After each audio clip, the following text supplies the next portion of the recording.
Yo, what's going on, guys? Back again with another video, and today we're going to be talking about E3. So E3 was pretty interesting this year. There was some really good stuff about it and some really shit stuff about it, and we're going to be talking about that today. But before we start talking about that, I want to talk about why I have not uploaded in a month. I've been having a lot of stuff on my mind and a lot of stuff to do, like personally and just mentally. I've just not been that well lately. Well, I'm getting better now, but I went through a pretty big breakup, so it was kind of tough on me, and I really had no motivation to upload anything or really play with much people for those 2 weeks.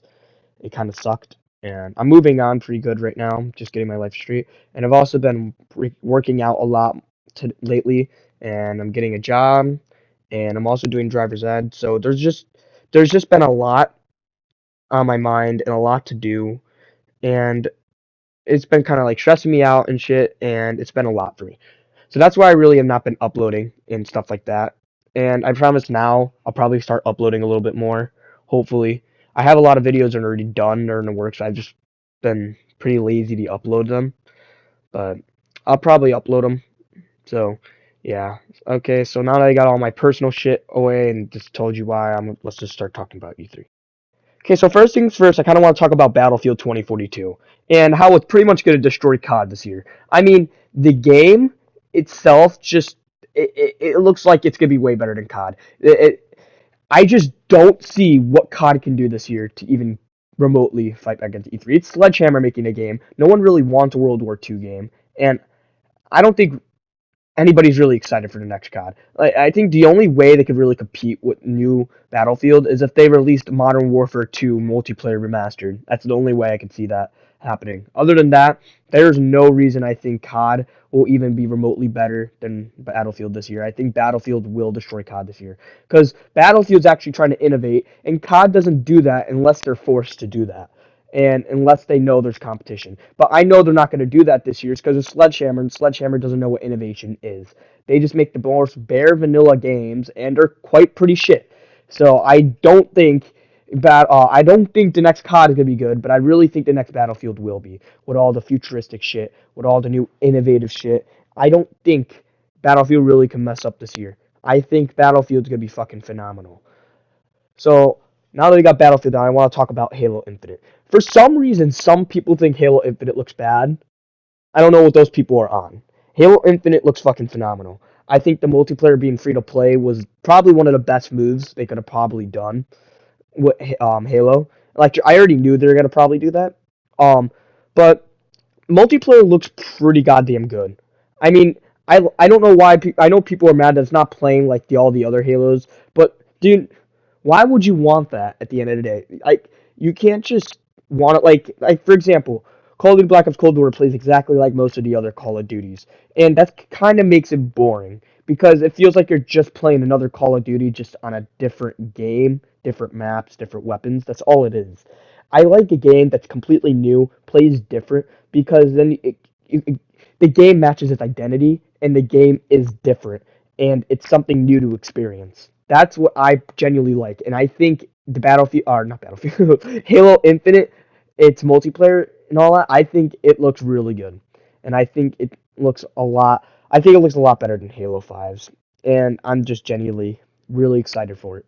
The campaign, they didn't really show much clips for it, but I'm most excited for the campaign. Genuinely, they really cannot fuck up this campaign or the fucking multi. Well, the multiplayer they can afford fucking up, but they can't really fuck up the campaign, or else Halo's over, and the Xbox brand will be just borderline destroyed because Halo is their main game, and if their main game is bad, then Xbox really does not have another really good game to redeem. Like I guess maybe Starfield, but no one's really even seen anything around that. Like I guess they showed a trailer for it, but no one's really seen gameplay or anything like that. And that's coming out the end of 2022.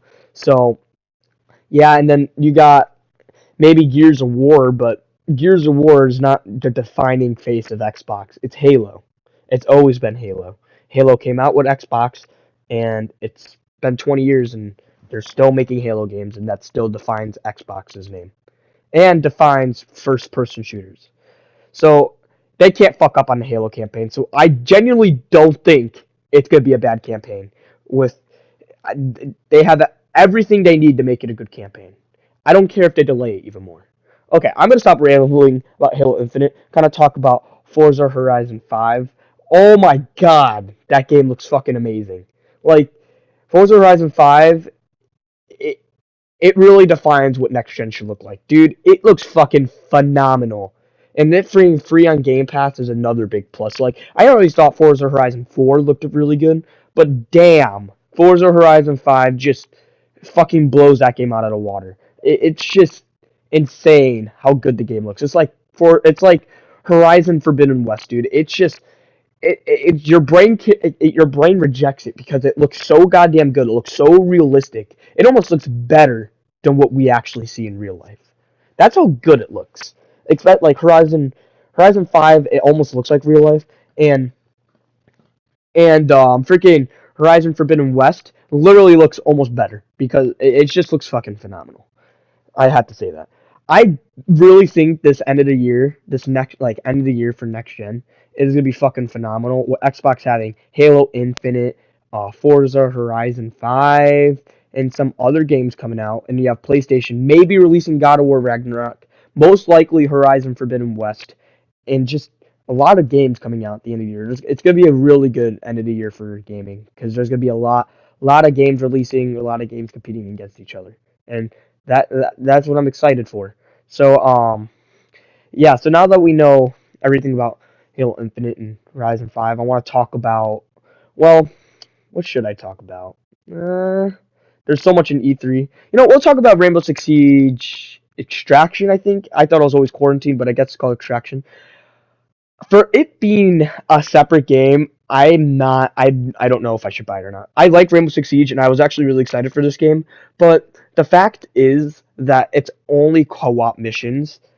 That's the fact that kind of worries me because first off, we don't know how much co-op missions are going to be. Secondly, I don't know if there. I don't think there's going to be any multiplayer with it. I think it's just going to be a co-op. And thirdly, I don't think there's gonna be much content in the game. Like, if there's a game just based around co-op missions, I don't think there's gonna be much content. And if you finish, it's a $60 game. You'll finish that game really quick. And if you finish the game really quick, then think about it. There's no reason for you to play the game much anymore. Because co-op missions are very linear, and most of the time, and it's just once you finish them, you really don't have a feeling to go back. Like you may have a feeling to go back maybe a few times, but that's it. That I really don't think it's a good idea to buy the game at launch unless they continuously update the game and add more missions. Then maybe, just maybe, later on it's probably better. But if they were to, I really wish they made Rainbow Six Siege Extraction maybe like $30 and made it like bundled with Rainbow Six Siege. Like I already have Rainbow Six Siege, but like made it like bundled almost with it, so like it'll be more like a DLC, or made it a totally new game and a multiplayer and shit like that. But it doesn't look like that's to be. I think they're really. I'm pretty sure they're just continuing a normal Rainbow Six Siege right now, and then Extraction is just gonna be its own. It's gonna be its own entity, just separate from Rainbow Six Siege itself. That's what it looks like it's gonna be.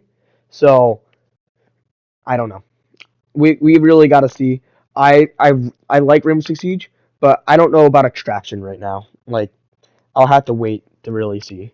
So now I want to talk about Elden Ring. Holy fuck, I'm excited for this game. This is probably the game I'm most excited for this game.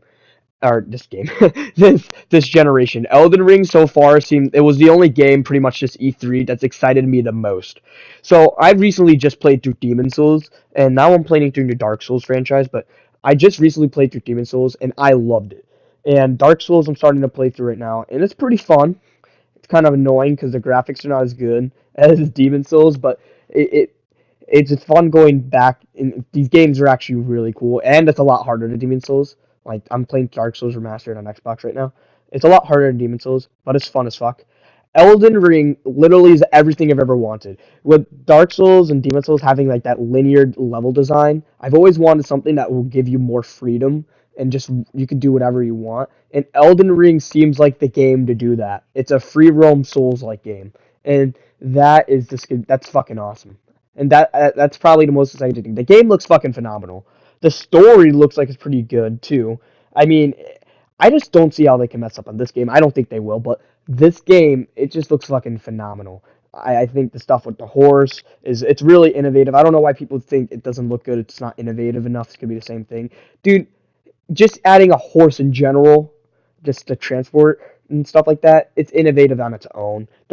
I think there would be a lot more gameplay changes. And dude, I'm just most excited for, as every other Souls fan is, for the bosses, man. The bosses are gonna be insane in this game, and the the best part about it is that they could put a lot of bosses in the game, and since it's free roam, you could do pretty much whatever, and every boss can be different, more challenging than the other. Like if there's like a level system, you could probably go to like a really hard boss first, seeing it's a free roam game. Go to a really hard area when you're really not ready, and just suffer. I mean, that's probably what I'm accidentally gonna do, but I really, and I mean, I'm really excited for this next game. Like, there's just, I just don't see how they can mess this up. And Elden Ring, it looks like its own beats itself. That was probably, in my opinion, the most defining part of E3. Another good game I pretty much saw was Far Cry 6. I'm not really into the Far Cry franchise, but Far Cry 6 does look pretty good. Um, I'm considering I might get it. I think Far Cry 6 looks pretty good. I heard the other two, like Far Cry Primal, Far Cry 5, Far Cry New Dawn, were not the best games. So I that kind of concerned me, but Far Cry 6 actually looks pretty good. Even with the gameplay and stuff, I think it looks pretty good. So E3 over. There's a good amount of games to look forward to, like Battlefield 2042, freaking Halo Infinite, Horizon Forbidden West, maybe God of War, freaking Elden Ring. Holy shit, Elden Ring. And just a lot of other games. Forza Horizon 5 as well. There's just so many games I think this next gen. I was really hoping they would reveal a lot more games this time, but they really didn't. I really thought Bethesda would reveal maybe Elder Scrolls or something like that, new one, but it looks like not. They're still going to update Elder Scrolls Online, which I guess is fine. I'm not going to really play it. And then, of course, the Fallout 76 DLC. It's not a Bethesda event without a Fallout 76 DLC. Anyway, guys, I'm pretty much done here. Thank you guys all for watching. Please like and subscribe. And yeah, sorry about not uploading. I'm gonna try to upload a little bit more lately or now. And yeah, so I guess I'll see you guys next video. Peace out.